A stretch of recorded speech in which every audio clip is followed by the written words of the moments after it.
창세기 5번째 시즌 중에 마지막 5번째 말씀은 구약 성경 중에 창세기 35장 1절에서 7절의 말씀입니다. 구약 성경 53면이 되겠습니다.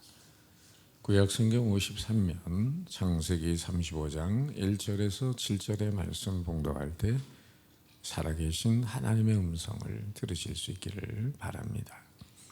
하나님이 야곱에게 이르시되 일어나 베델로 올라가서 거기 거주하며 내가 네 형 에서의 낯을 피하여 도망하던 때에 네게 나타났던 하나님께 거기서 제단을 쌓으라 하신지라.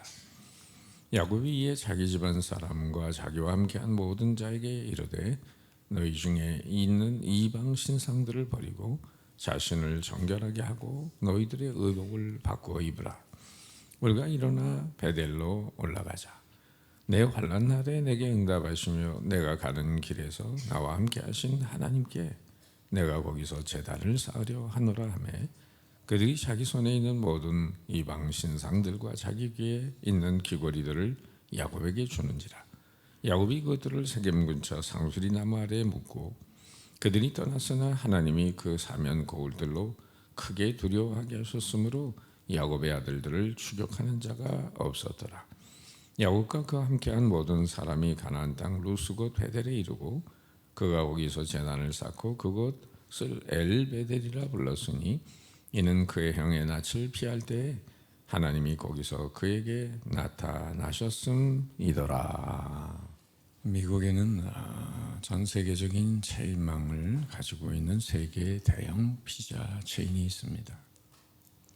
시장 점유율 36% 1위를 달리고 있는 도미노 피자가 있고 또 시장 점유율 22%의 피자 헛이 있고 19%를 차지하고 있는 리틀 시저스가 있습니다.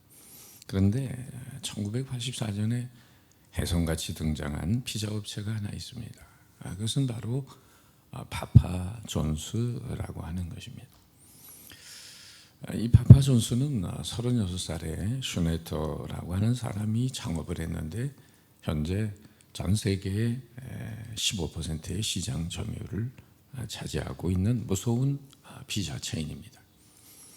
파파 존스의 신장과 도전은 모든 선발 주자들의 간담을 서늘하게 하고 머리털을 세우게 만드는 무서운 도전입니다. 그러면 후발 주자인 슈네터의 파파 존스가 이렇게 강력한 도전을 주며 성공하고 있는 비결은 무엇일까요? 사람들이 음식을 고르는 주된 요인은 맛에 있습니다. 그런데 마케팅 기법이 발전을 하다 보니까 본질적인 요소 외에 다른 것에 집중하는 경우들이 있습니다. 예컨대 도미노는 어디에 집중했냐면 빠른 배달. 그러니까 몇 분 안에 도착 안 하면 돈 안 받는다. 자, 그리고 피자헛은 맛보다는 아주 다양한 피자의 다양성을, 리틀 지저스는 아주 저렴한 싼값을 이렇게 강조했어요. 그래서 그들은 맛을 팔기보다는 다양성을 팔고 그리고 음식의 질을 파는 게 아니라 속도를 파는 회사라고 강조해 왔습니다. 그러나 어디까지나 음식의 근본은 여러분 맛과 질에 있는 것이 아니겠습니까? 파파 존스는 부수적인 요소의 식상에 있는 소비자들에게 근본을 강조하는 본질의 승부수를 띄운 것입니다. 이게 맞아떨어진 거죠. 그러니까 네 번째 등장한 파파 존스는 최상의 맛을 강조했습니다. 가장 영양가 많은 피자라고 광고한 것이죠. 그들의 캐치프레이즈는 Better Ingredients, Better Pizza. 더 좋은 재료, 더 좋은 피자였습니다. 결국 최후의 승리는 여러분 기본에 충실한 자에게 돌아가는 것이 아니겠습니까? 여러분 오늘날도 세상에서 수없는 변화와 갱신과 개혁을 외치는 사람이 있어요. 그러나 진정한 변화와 개혁이 이루어지지 않는 비결이 무엇일까요? 그것은 변화의 올바른 의미와 방향성을 알지 못하기 때문입니다. 진정한 변화를 위한 개혁의 본질을 우리가 다시 더듬어 볼 필요가 있습니다. 즉 파파존스 피자 이야기를 통해서 우리가 깨닫는 진정한 개혁의 방향성은 두 가지. 첫째는 진정한 변화는 외형적인 변화 이전에 내적인 변화가 우선되어야 한다는 겁니다. 형식적, 제도적, 구조적인 그런 변화는 진정한 변화와 개혁이라고 말할 수 없다는 거죠. 간혹 어디서 무슨 사건이 터지면은 그 해당되는 사람을 해고하는 일로 그 문제를 해결하려는 그런 방식을 볼 수가 있어요. 사람 바꾼다고 한순간에 그 일이 개선이 되겠습니까? 문제는 밖을 겉을 고쳐서 안마저 고쳐보겠다고 하는데 문제가 있습니다. 실은 안을 고쳐서 밖에까지 개혁이 이루어지도록 따라오게 해야 하지 않겠어요? 그러니까 돈과 출세와 명예가 문제가 아니라 죄와 양심과 인격이 문제죠. 환경보다는 사람이 변화되어야 한다는 것입니다. 둘째, 진정한 변화와 개혁은 어느 면에 본래성으로 돌아가는 것입니다. 외적인 우리 신체를 보더라도 몸의 진정한 변화는 군살 빼는 게 아닐까요? 날씬했던 몸이 세월이 지나가면서 비대해지기 시작합니다. 안 나오던 똥배도 나오죠. 그래서 너도 나도 헬스센터에 가서 군살을 빼려고 애를 많이 씁니다. 여러분, 진정한 변화는 무엇을 갖다 얹기보다는 본래의 몸매로 돌아가는 것이 정신적으로도 본래의 정신, 본래의 마음으로 돌아가는 것입니다. 시간이 흐르다 보면은 본래의 정신에서 이탈해서 다른 모습으로 변형 내지는 변질되는 것을 볼 수가 있습니다. 사실 모든 부부가 결혼식을 올릴 때 연애하던 그런 마음으로 살면 가정에 무슨 문제가 있을까요?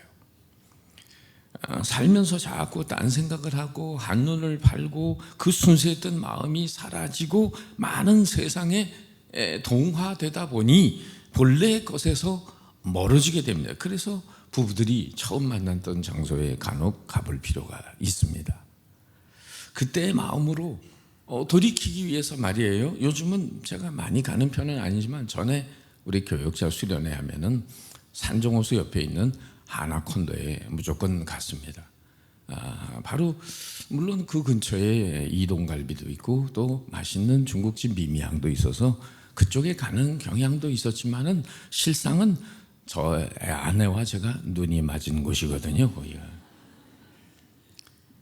소망교회 고등부 수련회가 열리는데 보조교사로 둘이 갔다가 거기서 눈이 맞았습니다. 할렐루야. 여러분, 첫사랑의 자리로 간혹 가볼 필요가 있습니다. 그러니까 언제나 처음 마음, 처음 순수한 생각, 그 자리로 돌아가는 것이 개혁의 의미를 가지고 있어요. 교회로 말하면 초대교회로 돌아가는 거죠.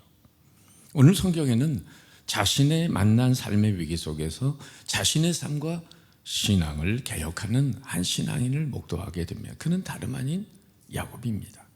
팥죽 한 그릇의 장자의 명분을 형 에서에게서 사고 아버지 이삭을 속여서 축복권을 받아내고는 외삼촌 라반의 집으로 도주했습니다. 다양살이 20년을 보내고 야곱이 식솔들을 데리고 고향으로 돌아옵니다. 창세기 28장의 말씀이지만 야곱은 처음 자기를 죽이겠다는 형 에서의 낯을 피해 도망갈 때 행노애가 고원해서 베델이라는 곳에서 잠을 청하게 됐습니다. 그때 꿈속에 하나님께서 나타나셔서 언약의 후손인 야곱을 축복해 주셨습니다. 그때 야곱은 서원 기도를 드렸죠. 하나님, 저를 이 고향으로 훗날 순적하게 돌아오게 해주신다면 이 배달에 단을 쌓고 기름을 붓고 11조를 드리겠습니다. 제가 세운 이 기둥을, 이 돌이 하나님의 집이 될 것입니다. 거룩한 걸단과 서약을 했단 말입니다. 그러다가 이제 막상 고향으로 돌아와서 형 에서와 화해한 뒤에 평안한 삶을 살아가고 있는데 하나님과의 약속을 상기시키는 사건이 일어납니다. 20년 전 베델에서 드린 그 하나님과의 약속을 잊어버린 채 세겜 땅 숫곳이라는 곳에서 정말 가수 남진 씨가 부른 노래처럼 저 푸른 초원 위에 그림 같은 집을 짓고 사랑하는 님과 함께 한 100년 살고파요. 그런 마음으로 재밌게 살아가고 있는 거예요. 33장 17절 이하의 말씀을 보세요. 바로 야곱이 자기를 위하여 집을 짓고 바단 아람에서부터 평안히 가나안 땅 세겜 성읍에 이르러 그 성읍 앞에 장막을 치고 그가 장막을 친 밭을 세겜의 아버지 하몰의 아들들의 손에서 베크시타에 샀으며. 지금 야곱이 뭐하고 있는 겁니까? 세겜 땅 숲고세한 곳에 정착을 하면서 평안히 살아가고 있습니다. 거기다가 땅을 은근히 사면서 부동산 투기를 하고 있어요. 야곱은 성공해서 부자가 되고 나보니 세상 쾌락이 하나님을 만나는 것보다 더 좋고 하나님과의 약속을 지키는 것보다 세상의 사업이 더 좋고 세상 사람 만나는 게 좋고 더 많은 돈을 벌면서 안정된 형태로 부를 축적하는 일이 더 중요하게 느껴진 것입니다. 세겜에서 베델까지는 불과 40km, 백리, 즉 하루길입니다. 그런데 야곱은 세겜에서 무려 10년이라는 세월을 지내고 베델로 하나님과 약속한 그 자리로 올라가지 않았습니다. 야곱은 베델로 돌아가 가족들과 권속들을 이끌면서 신앙의 모범을 보이고 하나님의 축복을 더 많은 사람에게 흘려보낼 수 있는 그런 영적인 지도자의 역할을 감당했어야만 했습니다. 그런데 야곱은 그렇게 할 수 있는 충분한 여건이 되었음에도 불구하고 돌아가려고 하지 않았어요. 이건 못 간 게 아니라 안 간 겁니다. 왜 그러고 있습니까? 그렇게 사는 게 더 좋기 때문에. 은혜를 받은 자가 은혜를 힘입어 살지 않고 세상 사람들 속에 묻혀 사는 거예요. 이건 어울리지 않는 삶이죠. 그러니까 안정된 삶을 구축하는데 여념이 없었다는 말입니다. 그런데 오늘 읽은 35장 바로 앞에 있는 34장에 야곱의 가정에 무슨 일이 발생할까요? 34장 1절이죠. 레아가 야곱에게서 낳은 딸 디나가 그 땅의 딸들을 보러 나갔더니 히위 족속 중 하몰의 아들 그 땅의 주장 세겜이 그를 보고 끌어들여 강간하여 욕되게 하고 자녀들과 숲곳에서 영원히 살 것 같은 마음으로 평안히 살고 있었는데 딸 디나가 세겜 주장의 아들 하몰의 아들에게 강간당하는 사건이 일어난 거예요. 그런데 이후에 있는 사건은 또 야곱의 아들들이 가만히 있지 않습니다. 저들과 하친하는 것처럼 하면서 세겜 주장에 말하기를 우리는 할례받지 못한 사람들에게 우리 누이를 줄 수 없으니 너희 족속들의 남자들이 다 우리와 같이 할례를 받으면 우리 누이를 주겠다고 약조를 합니다. 세겜이 디나를 좋아하니까 세겜 주장과 그 모든 족속의 남자들이 할례를 받게 됩니다. 남자의 성기에 표피를 자르는 일종의 복용 수술 같은 상태인 약점을 틈타서 이 야곱의 아들들은 달려가서 그 세겜 족속 남자들을 다 죽여버립니다. 그 앞장선 사람이 12아들 중에 시므온과 레위인 거예요. 야곱은 그 시므온과 레위에게 이렇게 말합니다. 너희가 내게 화를 끼쳐 나로 하여금 이 땅의 주민 곧 가나안 족속과 브리스 족속에게 악취를 내게 하였도다. 나는 수가 적은즉 그들이 모여 나를 치고 나를 죽이리니 그러면 나와 내 집이 멸망하리라. 야곱에게 다시 인생의 위기가 찾아온 거죠. 그 지역에 있는 다른 족속들이 야곱의 집을 공격해 오리라고 하는 것은 눈에 보듯 뻔한 일입니다. 야곱은 피할 곳이 없었어요. 열심히 살아온 삶의 결과가 이런 건가 하는 생각과 더불어 더 이상 자녀들에게 기댈 수도 없고 이방 민족으로부터 피할 곳이 없는 그때에 하나님이 야곱을 다시 찾아오십니다. 하나님은 야곱이 잊어버리고 있었던 한 가지를 기억나게 하시죠. 그게 오늘 본문의 1절 말씀입니다. 다 같이 읽겠습니다. 시작. 하나님이 야곱에게 이르시되 일어나 베델로 올라가서 거기 거주하며 내가 내 형 에서의 낯을 피하여 도망하던 때에 내게 나타났던 하나님께 거기서 제단을 쌓으라 하시니라. 더 이상 아무것도 할 수 없는 야곱에게 하나님이 나타나셔서 야곱에게 피할 길을 또 열어주시고 있는 것을 보게 돼요. 비로소 잊고 있었던 한 가지 사실을 기억하게 됩니다. 지금까지 누렸던 모든 풍요로운 삶이 알고 보면 그 형 에서의 낯을 피해 도망하던 때 창세기 28장 베델에서 잠을 청하면서 꿈속에 하나님과 약속했던 그 하나님의 궁일과 자비의 은총이라는 사실을 깨달은 거죠. 야곱의 생애는 진정 베델에서 시작해서 베델에서 끝난다 해도 과언이 아닙니다. 그림에도 나오는 거죠. 베델에서 꿈을 꾸고 베델에서 제단을 쌓는 거예요. 진정 간교하고 비겁했던 한 도피자가 하나님의 언약의 상대로 부름받은 곳이 베델입니다. 하나님은 야곱에게 그 언약의 자리, 첫사랑의 자리, 헌신을 다짐했던 그 자리, 서원의 자리로 돌아가라고 말씀하고 있습니다. 형과 아버지를 속이고 고향을 등지고 삼촌 라반의 집에 하란으로 향해 갈 때, 미지의 길을 떠날 때 한 곳에서 야곱은 한밤중에 돌베기를 하고 잠을 청했습니다. 그때 밤중의 꿈에 하나님이 나타나시죠. 하나님의 사자들이 사닥다리를 타고 오르락내리락 하는 그런 모습을 보게 되죠. 그때 하나님이 야곱에게 이렇게 축복하십니다. 과거에 우리가 읽었지만 한 번 더 읽습니다. 시작. 내 자손이 땅에 티끌같이 되어 네가 서쪽과 동쪽과 북쪽과 남쪽으로 퍼져나갈지며 땅의 모든 족속이 너와 내 자손으로 말미암아 복을 받으리라. 내가 너와 함께 있어 내가 어디로 가든지 너를 지키며 너를 이끌어 이 땅으로 돌아오게 할지라. 내가 내게 허락한 것을 다 이루기까지 너를 떠나지 아니하리라 하시니라.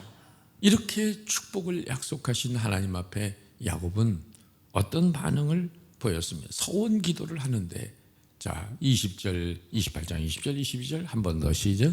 야곱이 서원하여 이르되 하나님이 나와 함께 계셔서 내가 가는 이 길에서 나를 지키시고 먹을 떡과 입을 옷을 주시어 내가 평안히 아버지 집으로 돌아가게 하시오면 여호와께서 나의 하나님이 되실 것이요 내가 기둥으로 세운 이 돌이 하나님의 집이 될 것이요 하나님께서 내게 주신 모든 것에서 10분의 1을 내가 반드시 하나님께 드리겠나이다 하였더라. 그러니까 야곱은 조건부 기도이기는 했지만 자신의 삶을 평안하게 하셔서 자기를 고향으로 무사히 돌아가게 한다면 여호와 하나님을 온전히 나의 하나님으로 삼을 것이며 하나님을 만난 이 자리에 하나님의 집을 세울 것이고, 그리고 하나님이 나의 인생의 주인됨을 고백하는 표시로 11조를 드리겠다고 서원 기도를 드렸던 거죠.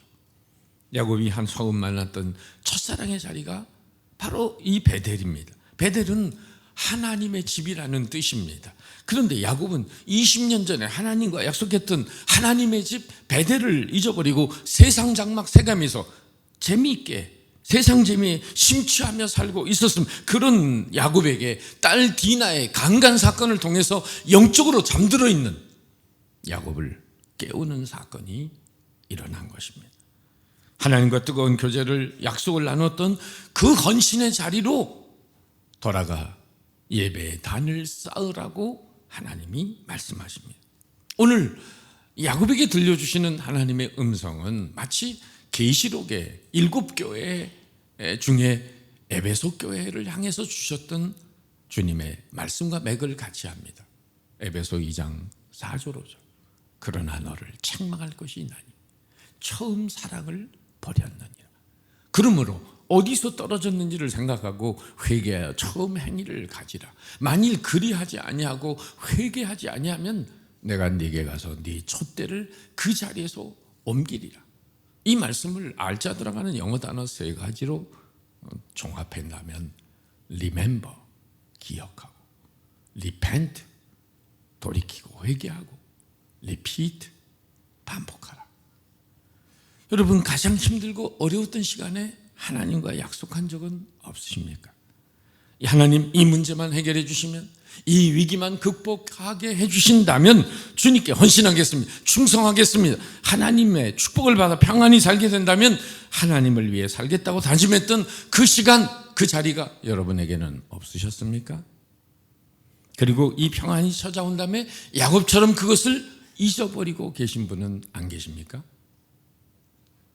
그런 사람들에게 들려주는 하나님의 음성이 무엇입니까? 일어나 베델로 올라가라. 각자 주님과 나누었던 그 뜨거운 사랑의 자리, 아름다운 헌신을 다짐했던 헌신의 자리로 돌아가라는 것입니다.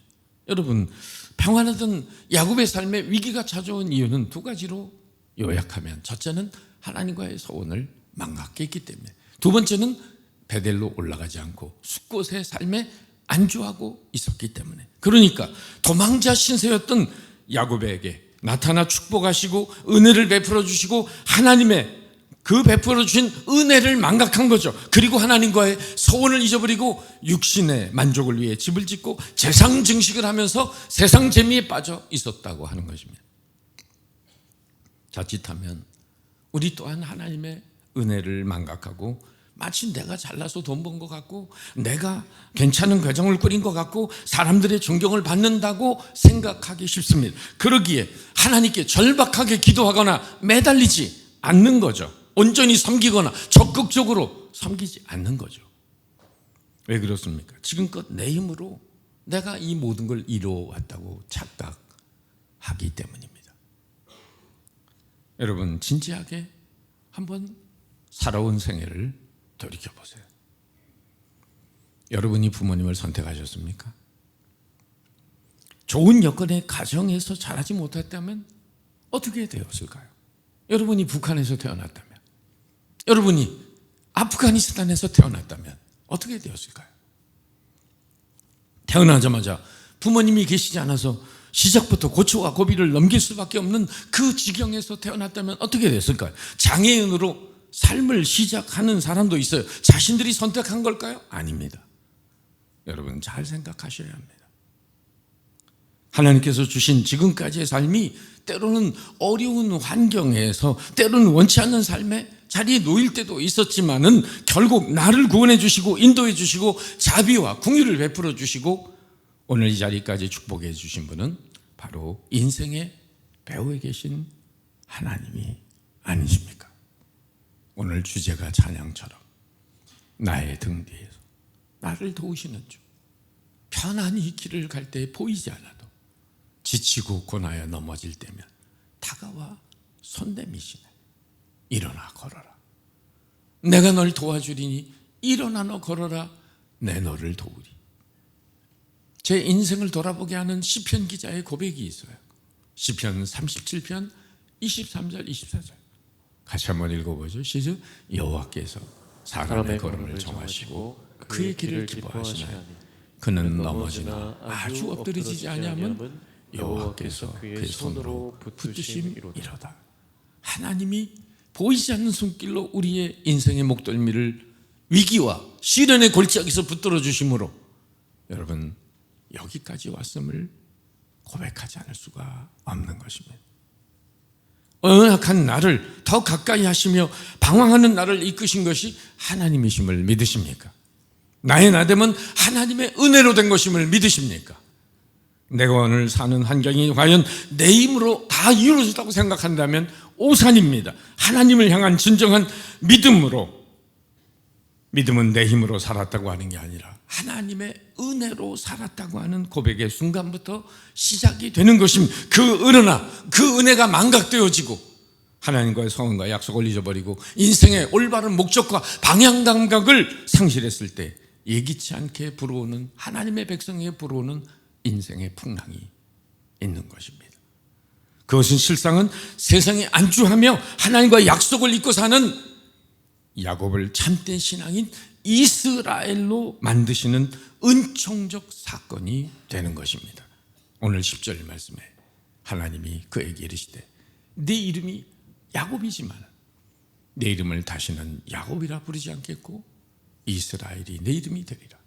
여러분 32장에서 야복강가에서 이미 내 이름이 뭐냐고 물은 다음에 자신이 야곱이라고 고백할 때 하나님 없이는 살 수 없겠다는 그 매달림 속에서 하나님은 이미 이스라엘로 이름을 바꿔주셨습니다. 그런데 10년 동안 숫곳이라는 세겜 땅 숫곳에 살면서 하나님과의 약속을 잊어버린 채, 베델을 잃어버린 채 자신의 안일과 만족을 위해 살아가고 있는 순간까지 결국은 그 이름에 합당한 삶이 없었다는 것입니다. 여러분, 야곱은 세상적인 이름이지만 이스라엘은 오늘 우리에게 붙여준 이름, 바로 성도, 그리스도인이라는 이름과 같은 것입니다. 오늘도 신앙인이 세속적인 사람으로 살지 않고 참다운 영적인 이스라엘, 아름다운 성도로 변화되기 위해 우리 인생 앞에 시련의 풍랑이 다가올 수 있습니다. 사건으로 들려주시는 하나님의 음성이 오늘 이 말씀이죠. 일어나 베델로 올라가라. 많은 사람들이 더불어 살 것이 많으면 위하여 살 것에 대한 고민이 없어집니다. 잠시 있다가 사라지는 현실적인 요소를 많이 써와놓고 살면 성공한 인생인 줄 알지만 사실은 진정한 목적과 삶의 방향성을 잃어버리고 많은 걸 쥐고 있다고 해도 사실은 그것에 쥐어 있는 노예와 같은 인생을 사는 것입니다. 그래서 하워드 핸드릭스 교수는 이렇게 말했죠. 내가 당신에 대하여 가장 두려워하는 것은 당신이 실패하느냐가 아니라 당신이 잘못된 일로 성공하는 것입니다. 뉴욕에 출장 간 한국 회사원이 공항 택시를 잡고 이렇게 말했습니다. Let's go, hurry, 빨리 갑시다. 막 가는데 영 엉뚱한 방향으로 가는 것 같거든요. 기사 양반, 어디로 가는 겁니까? 그랬더니 기사가 하는 말이 아니 빨리 가자고 그랬지 어디로 가자고는 얘기 안 했잖아요. 달리고 있는 중입니다. 여러분, 그것이 우리 인생의 모습이 아닌가요? 빨리 서둘러 일하고 많이 일하는 게 능사가 아니죠. 잘못된 방향을 향해 열심히 뛰고 있는 경주자를 연상해 보세요. 그게 혹시 우리의 모습이 아닌가? 도대체 무엇을 위해 일하고 있는 건지, 우리가 어디로 가고 있는 건지, 이것이 방향이 문제입니다. 방송국에서 앞날이 창창하게 일하고 있는 한 젊은이에게 기도하시는 어머님이 엽서를 보내면서 이렇게 한 문장을 적었어요. 얘야, 너무 질주만 하지 말아라. 그러면 좋은 경치를 볼 수 없단다. 천천히 달려야 옆에 아름다운 경치도 보고 가는 건데 쌩 하고 달리면은 여러분 보이는 게 있습니까? 그 청년은 어머니의 글을 받고 인생의 속도를 조절했답니다. 맹목적인 야심이 아닌 보다 고상한 가치를 위해, 가정의 행복을 위해, 물질적인 성공이 아닌 하나님의 영광을 위해 살겠다는 결심을 하고 놓쳐버리기 쉬운 진정한 가치를 다시 잘 챙기며 살아나갔다고 합니다. 사도 바울도 다메섹에서 부활하신 예수님을 만나기 전까지는 자기의 이상과 목표를 향해 달렸습니다. 예수 믿는 사람들을 잡아 죽이는 것이 그게 하나님께 영광이 되는 줄 알았어요. 그러나 부활하신 주님을 만나는 순간 그것이 주님을 핍박하는 사건이라는 것을 알고 30년을 복음의 경주하러 달린 다음에 로마 감옥에 들어가서 그는 빌립보서를 쓰면서 이런 고백을 합니다. 그리스도 예수께 잡힌 바 된 그것을 잡으려고 달려가노라. 문법적으로 말하면 피동 안에 능동이죠. 제가 즐겨하는 유머 중에 정신병자 시리즈가 있어요. 들어본 분도 계시지만 정신병자가 시칼을 들고 의사를 막 쫓아갑니다. 의사가 막 도망가다가 막다른 골목에 부딪혔습니다. 이제 난 죽었구나 하는데 정신병자가 시칼을 의사의 손에 쥐어주고는 막 도망가면서 하는 말, 이제는 네가 쫓아올 차례다. 참 은혜가 돼요. 여러분, 하나님이 우리의 인생의 목덜미를 붙들으시면 우리도 주님을 위해 달려가야 되지 않겠습니까? 잡힌 바 된 그것을 잡으려고 달려가노라. 참 사오정 그 엉뚱한 친구 있잖아요. 고등학생인데 영어 시험에 솔트, SALT, 솔트가 나왔어요. 단어가 무슨 뜻인지 쓰라는 문제, 너무 쉬우니까 소금이라고 썼습니다. 또 선생님이 저 엉뚱한 놈 또 저거 제대로 썼을까 하고 이렇게 와서 보니까 소금이라고 썼거든요. 꼴밤을 탁 주면서 이놈아, 저건 소문자가 아니라 대문자, 이 자식아, 대문자. 여러분, 대문자로 SALT는 Strategic Armed Limitation Talks, 전략무기 제한 협정이라는 단어의 약자예요. 이걸 사오정이 알 턱이 있나요? 근데 답을 어떻게 썼냐? 이렇게 썼대요. 굵은 소금. 대문자라고 하니까 또 방향이 빗나간 열심, 달려갈수록 손해가 됩니다. 오늘 내가 잡은 이상과 목표가 아니라 바울처럼 위에서 주신 거룩한 인생의 표대를 향해 달려가고 있나요? 무엇이 진정한 성공인가요? 더불어 살 것보다는 위하여 살 것이 무엇인지를 알고 거룩한 사명을 향해 달려가는 인생이 아니겠습니까? 야곱처럼 결단하지 않으시겠습니까? 3절에 우리가 일어나 베델로 올라가자. 내게 환난 날에 내게 응답하시며 내가 가는 길에서 나와 함께 하시는 하나님께 내가 거기서 제단을 쌓으려 하노라. 야곱은 이제 삶의 방향과 목적과 인생길의 궤도순행을 단행한 후에 그야말로 신앙인이 벗어버려야 될 그런 후속 조치를 단행합니다. 2절에 있는 말씀 다 같이 읽어봅니다. 시작. 너희 중에 있는 이방 신상을 버리고 자신을 정결하게 하고 너희들의 의복을 바꾸어 입으라. 세 가지 청결을 요청하는 것입니다. 첫째, 이방신을 버리고 영적인 성결입니다. 모든 하나님보다 더 사랑하는 우상단지들을 벗어버려라. 두 번째, 자신을 정결하게 하고 인격적인 청결입니다. 심령이 가난한 자는 복이 있나니 저희가 하나님을 볼 것이며, 정말 세속적으로 때묻은 마음을 주님의 보혈로 진리의 말씀으로 성령의 능력으로 거룩하게 함으로 인격적으로 새로워져야 된다.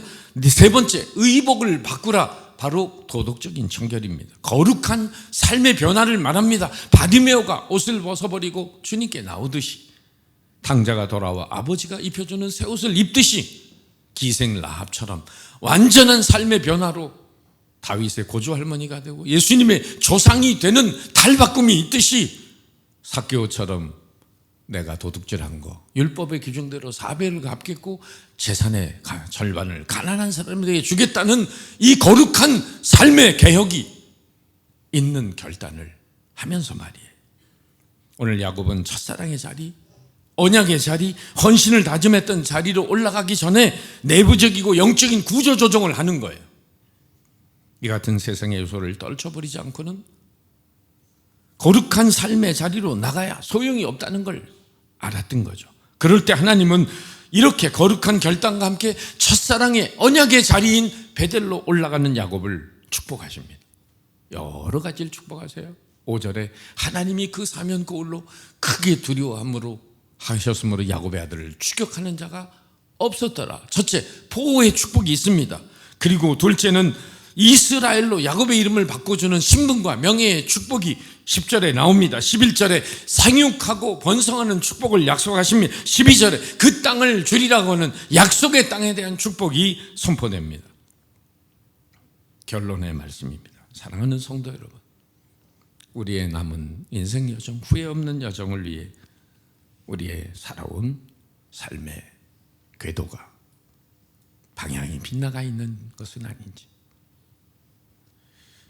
우리의 삶을 점검할 필요가 있는 것입니다. 지금까지 그러한 것이 나를 존재케 할다 할지라도 하나님 앞에서는 베델로 가기에 방해되는 것이 있다면 우리는 버리는 작업을 해야 되죠.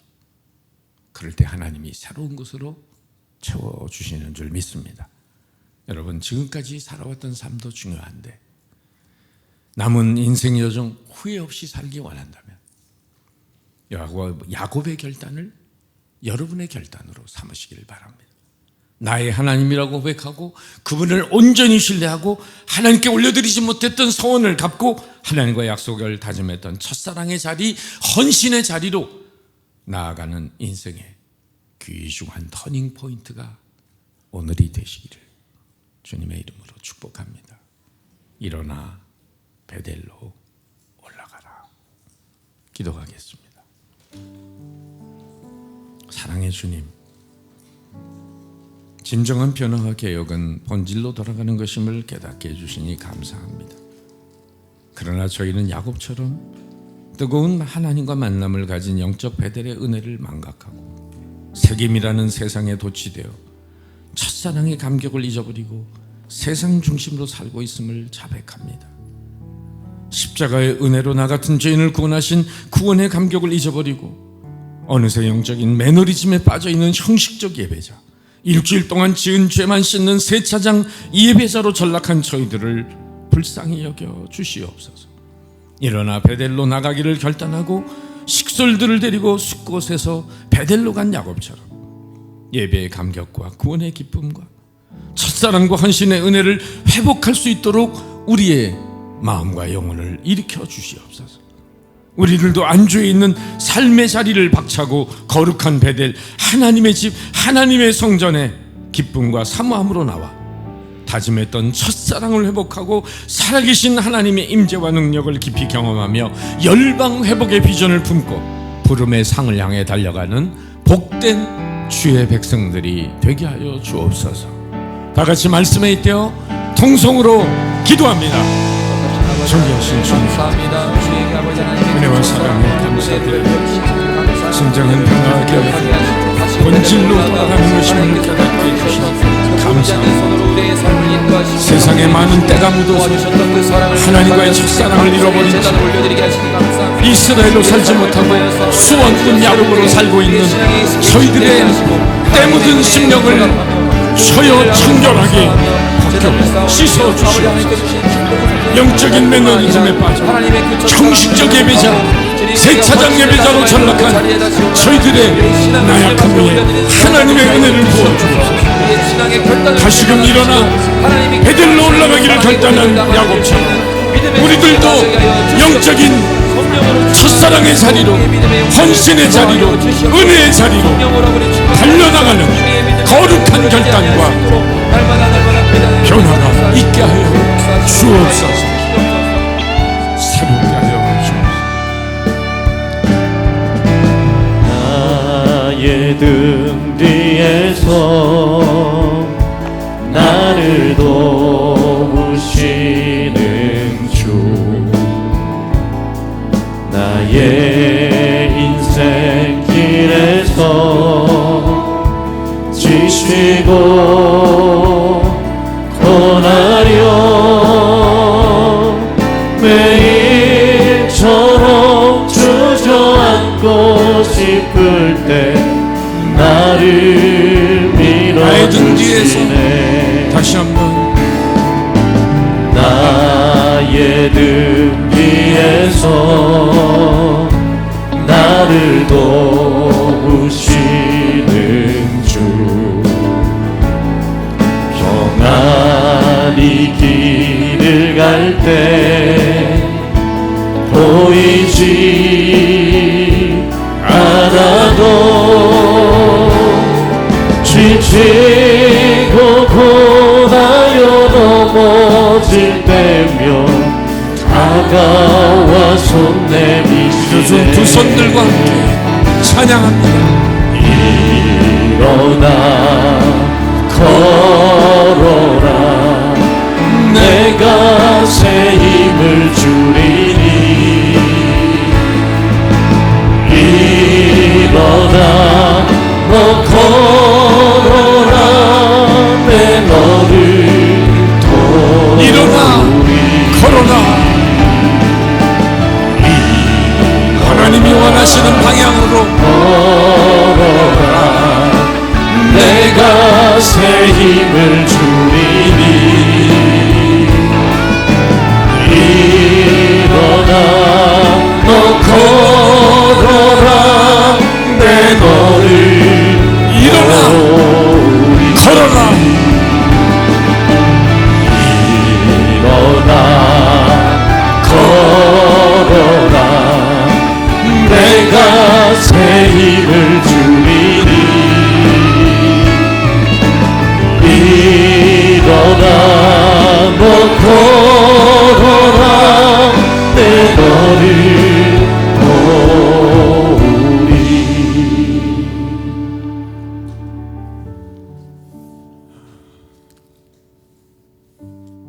야곱의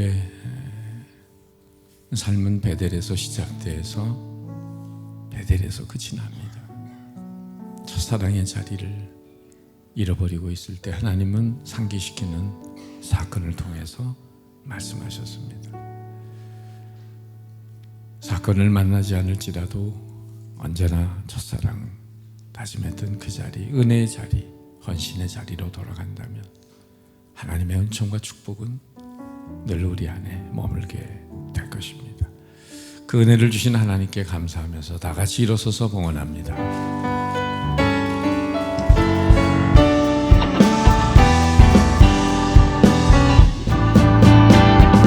세상에서 실패하거든 그 손못 자국만 줘라. 고된 일 하다가 힘을 얻으리 그 손못 자국만 줘라. 그 손못 자국만 줘라. 그 손못 자국만 줘라. 주가 널 지키며 인도하시리 그 손못 자국만 줘라. 너의 죄악의 짐 무거울 때에 그 손못 자국만 줘라. 마음 문 열고서 주를 모셔라. 그 손못 자국만 줘라. 그 손못 자국만 줘라. 그 손못 자국만 줘라. 주가 널 지키며 인도하시리 그 손못 자국만 줘라. 고마우신 주님, 하나님과 첫사랑을 다짐했던 베델로 돌아가는 야곱의 모습처럼 우리들도 하나님과 멀어진 부분이 있었다면 거룩한 결단을 통해 하나님의 더 가까운 품으로 돌아가 다시금 하나님의 약속과 비전을 이루어가는 축복의 통로로 영광의 찬미로 승리하는 삶을 살게 도와주시니 감사합니다. 그 은총에 감사하는 표로 주 앞에 나와 예배하며 마음과 정성을 담아 이 예물을 주께 올려드립니다. 구별하여 주일헌금, 감사헌금, 선교 장학은혜헌금, 하나님의 주인됨을 인정하는 11조헌금을 드리는 성도들의 헌신을 보시고 하늘의 풍성한 은혜와 땅의 건강과 형통한 복을 더하시되 언제나 주님과의 첫사랑 그 자리를 향해 전진하는 신실한 주의 백성들이 되게 하여 주옵소서. 지금은 우리를 구원하신 주 예수 그리스도의 은혜와 복의 근원 되신 아버지 하나님의 사랑하심과 우리를 새롭게 하시고 온전케 하시는 성령님의 교통하심이 예배한 모든 성도들과 몸된 교회와 이 나라의 민족과 열방 가운데 영원히 함께 하시기를 축원하옵나이다. 아멘. 모든 영광과 존귀와 능력 받으소서 받으소서. 모든 영광과 존귀와 능력 받으소서 받으소서. 그리스도 살아계신 하나님 살아계신 하나님.